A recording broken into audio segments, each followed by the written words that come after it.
Ихэнх одоо хүмүүс эдгэрлийн аялал хийгээд удацсан байгаа хүмүүс мэдж байгаа штэ.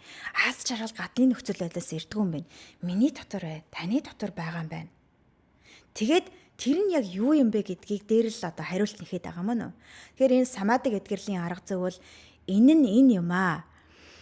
Амьсгалчин чангарлаа, сандарлаа, та анзаарлаа. Өөртөө зөөлөн дэмжлэг үзүүлээ, буулгалаа. Гараа ингэр дээрээ тавилаа. Амьсгалаа бууж ирэхээ зөвшөөрлөө.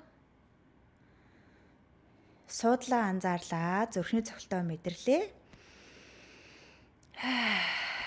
Хамт байлаа.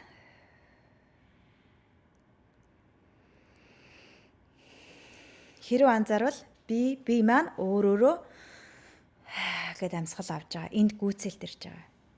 Энд чангарсан байсан юмаа би суллаад, бие минь таатгараад, байгалийн хэмнэлээрээ амьсгаллаа. Суларлаа. Тэгээд энд нэх гой болцсон. Дүүрэн мэдрэмж төрж байгаа. Энэ бол жинхэнэ аз жаргал, баялаг байдал.